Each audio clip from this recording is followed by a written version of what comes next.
Good evening. I'll call this public hearing to order at 6:20. This is a public hearing Monday, January 9th at 6:15, well 6:20 as I said, in the City Hall chambers in reference to a petition from Mass Electric and Verizon. Madam Clerk, call roll. Councilor King. Councilor Kroll. Present. Councilor Vaughn. Present. Councilor Finn. Present. Councilor Harris. Present. Councilor LaFarge. Present. Councilor Leeang. Present. Councilor Calhoun. President Hughes. Present.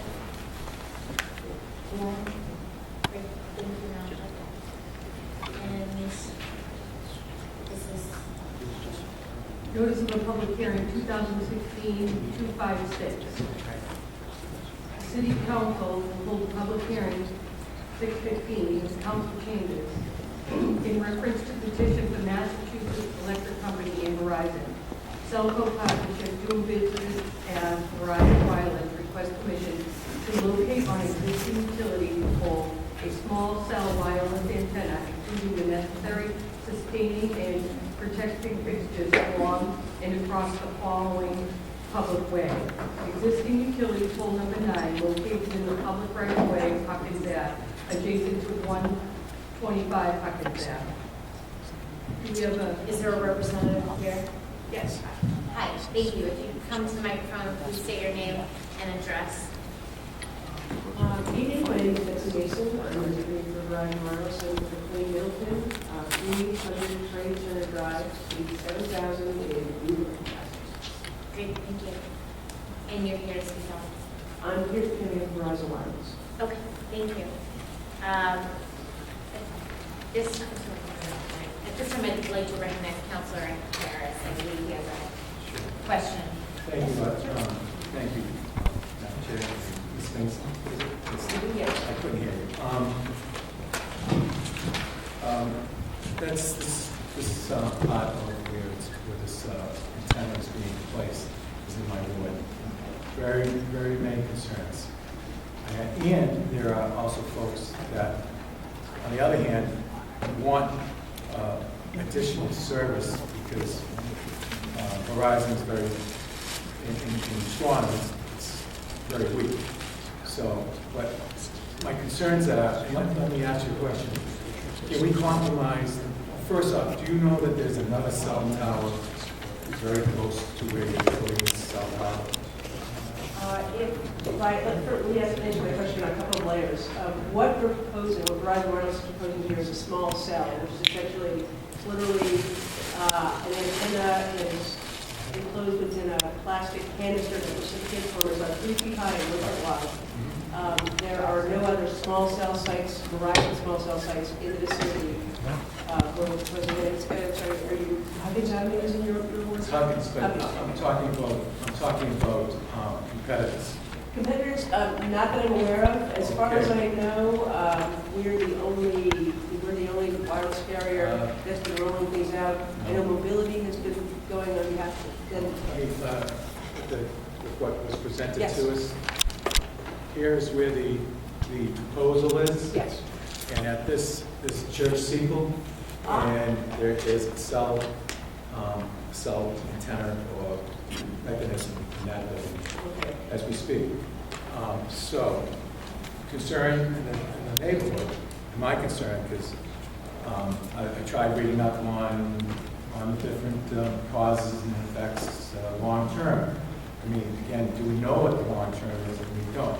I certainly don't want to wake up 20 years from now and open up the newspaper and read that I was part of deciding something that hurt people.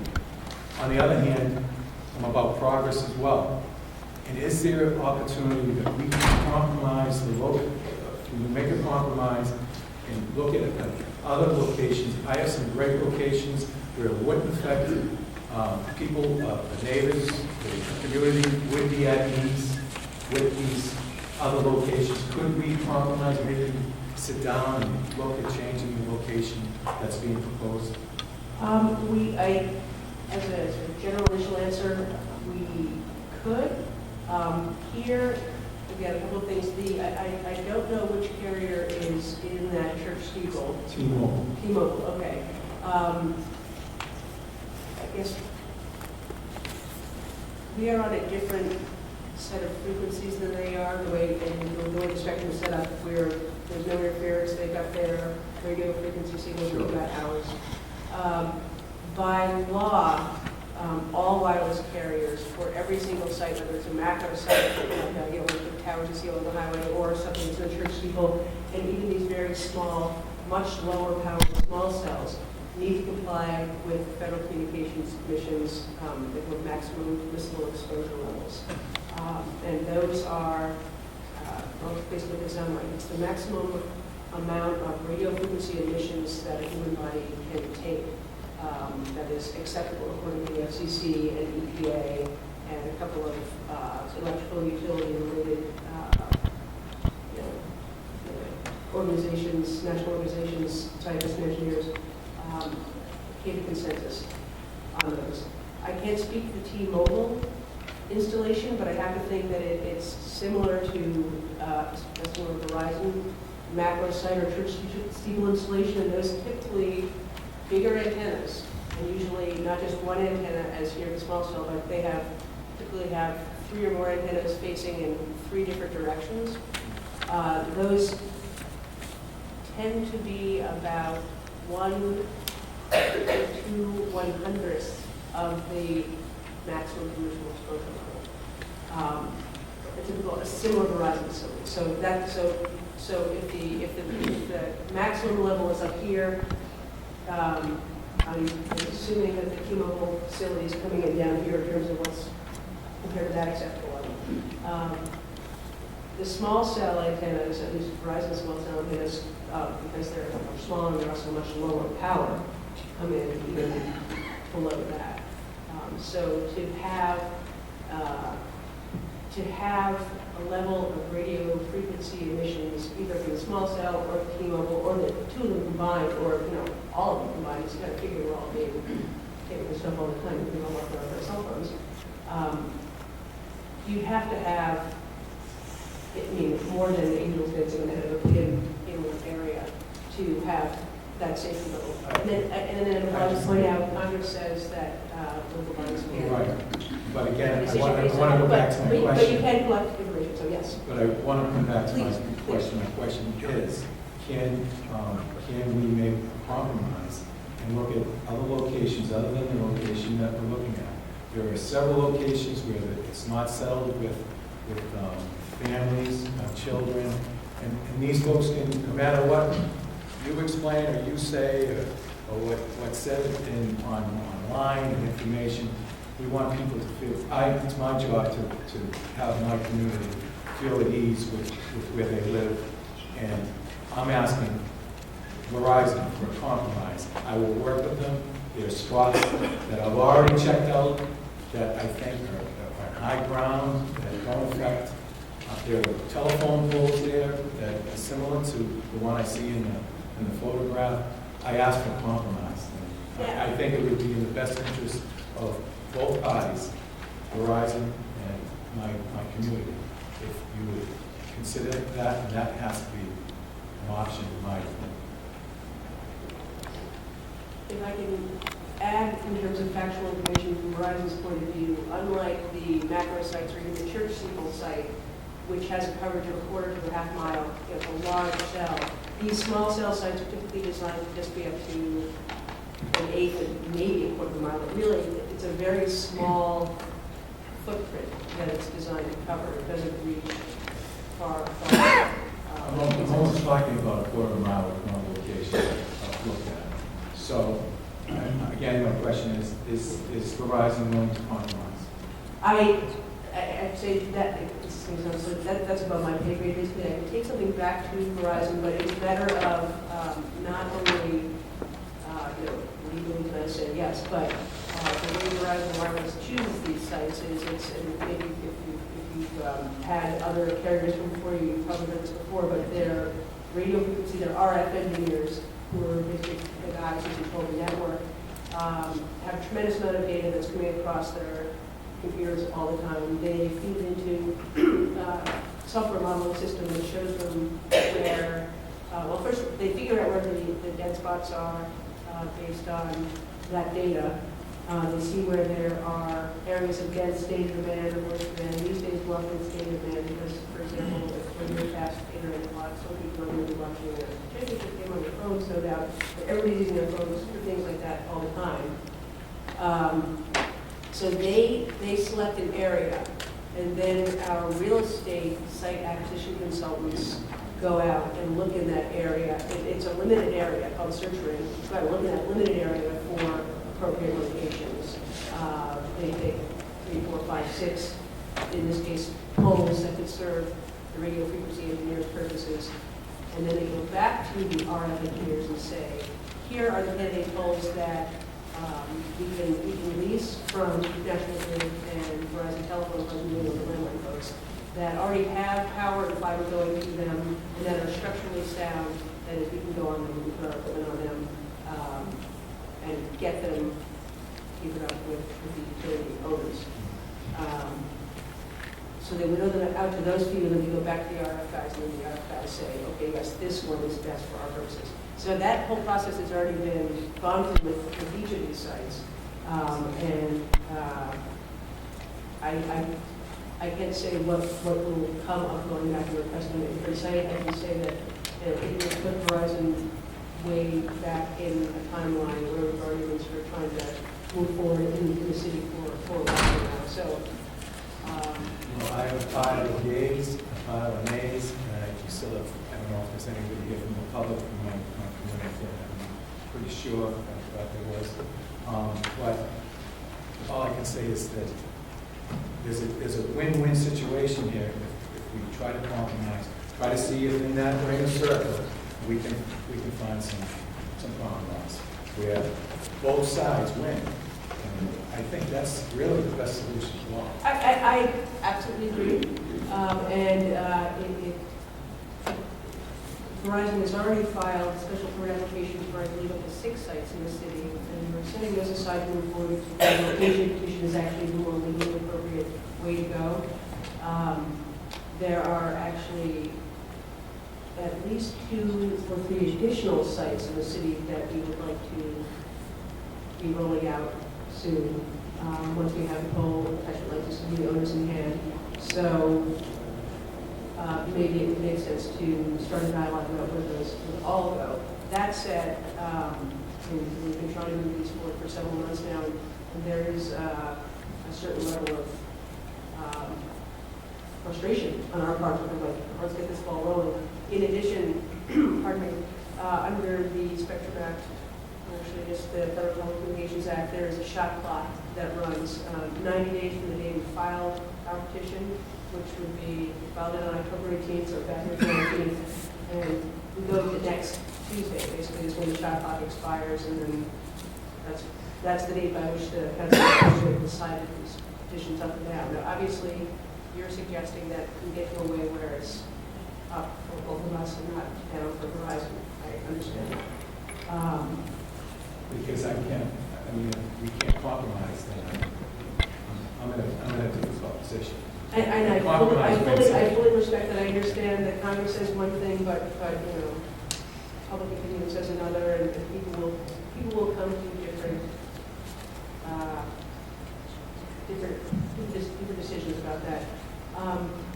May I suggest or offer as a first step that we bring our RF emissions expert in to talk to the council, and we could even have a butters meeting with him.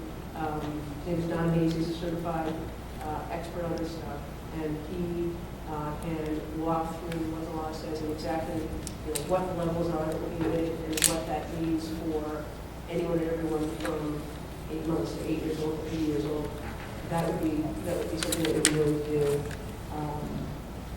And beyond that, we can extend the shot clock deadline for some period of time to accommodate that, just to bring more information, because there's a fair amount of information that we can offer showing benefits in terms of coverage and capacity for people in the areas around both of these Avenue site and the CC site. But certainly, if there are members of your citizens in your ward who want more information about potential health effects, we can certainly answer those, and I just have me, the one standing here saying, oh yeah, we've got an expert, we can actually cover this.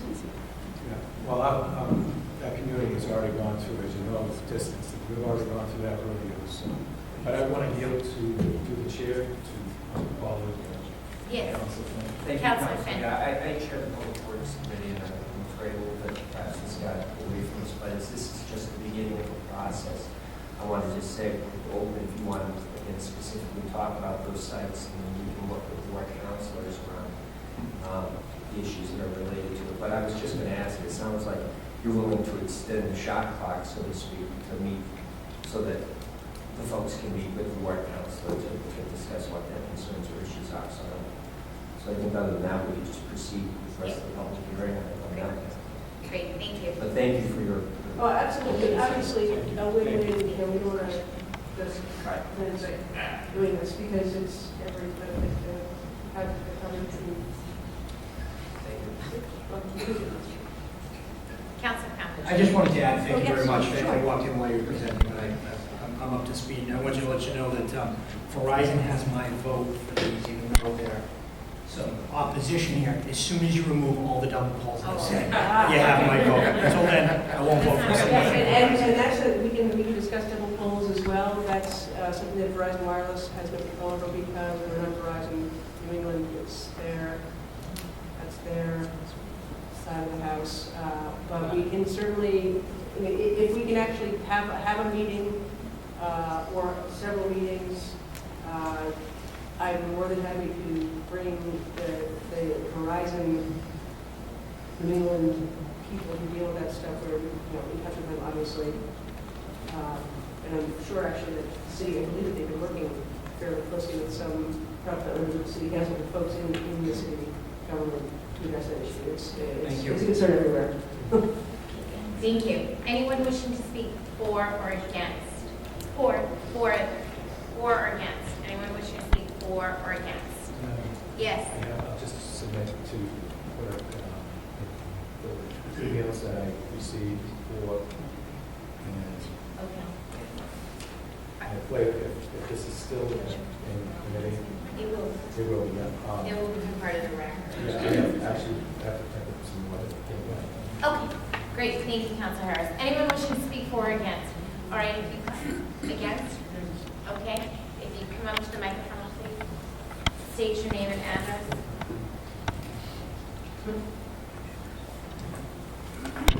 We've been through all this before at the First Church, and So what's your name and address? Name and address for the record.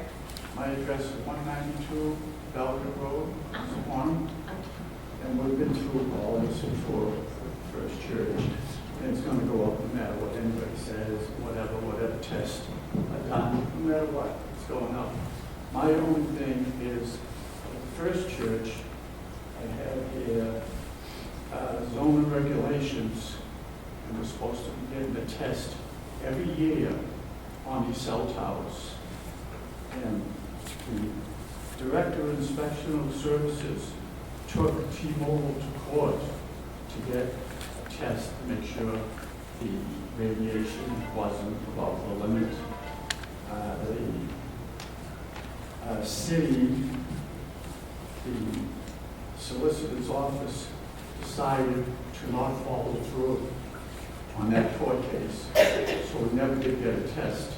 And what I'm asking is, no matter what happens, it just goes into writing that we will have a test every year, every 3 years, to show what radiation is. If they do not agree to that, don't agree to anything. Because talk about worrying about it, I'm not going to worry about it. And if we don't have a test every 2 years, how do we know where this radiation is? How do we know if it's getting higher, lower, or whatever? So all I'm saying is, no matter what it's going through, let's stipulate that we'll have a test every year. The federal court said that we cannot deny this thing going up. But it does not say that you can't stipulate that we have to test to show that radiation is within limits. That's it. Okay, thank you. Anyone else wishing to speak against?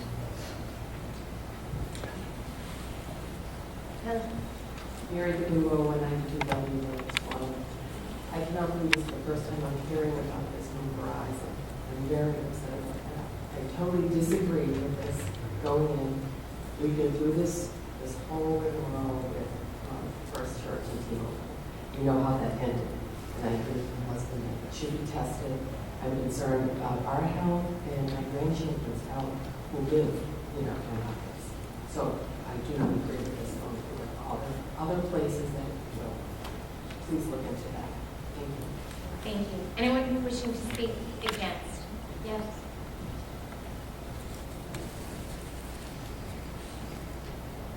My name is Kim Devine. I live at 125 Concord Drive. I have two teenage children. One of whose bedroom is directly across from the proposed telephone pole.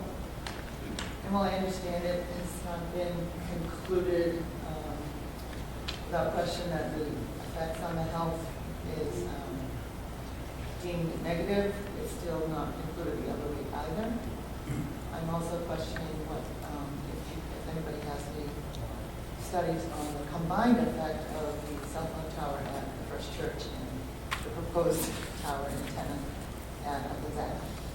Because together, does that increase the RF frequency, which could cause a higher negative impact on their health? So I'm against it until I have way more information about the combined effect. The short range of what, maybe 25 feet from my daughter's bedroom where she sleeps every night, my son is right next to her, myself.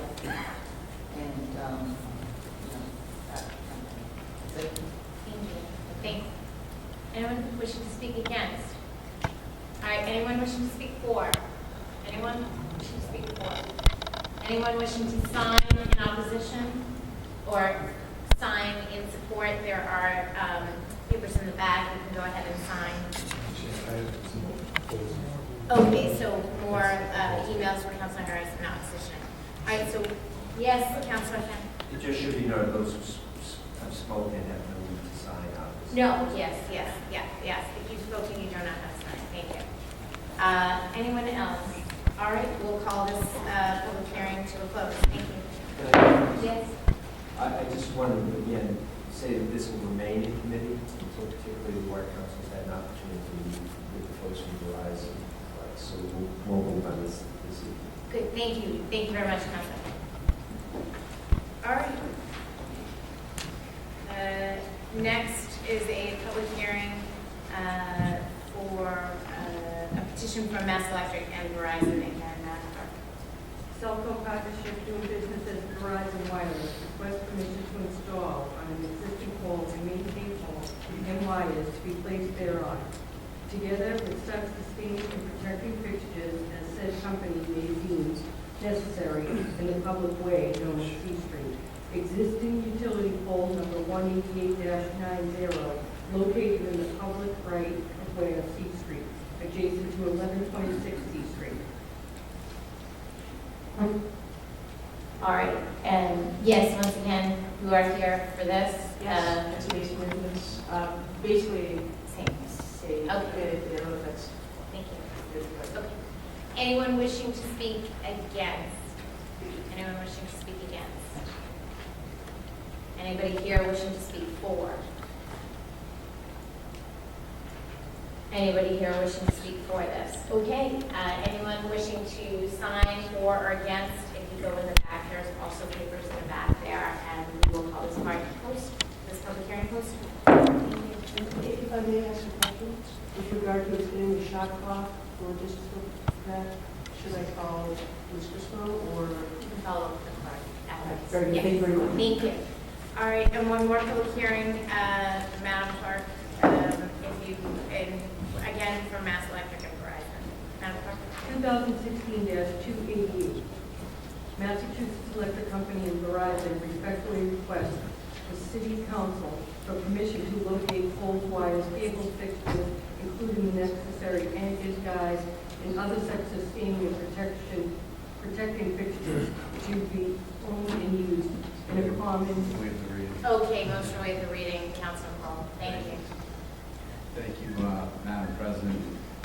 This is essentially a follow-up to a long neighborhood discussion that ultimately led to a construction project, which is now, I don't know if it's fully completed, but to the visual eye, when you pass by, you can see that it's more than well underway. And as part of that, they had to install a new driveway. So what we're speaking about here this evening is just the relocation of a pre-existing pole that would essentially take it out of the driveway span and move it off to the perimeter. So I don't know if anyone from the utility company has any more input as far as this goes, but I just need to approve it. All right, motion to approve. Well, this is a public hearing, so we can't do that. But is there anybody here as a representative to speak on this? No. Okay.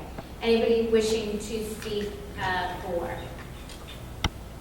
Anybody wishing to speak for? Okay. Anyone wishing to speak against? Anybody wishing to speak against? All right.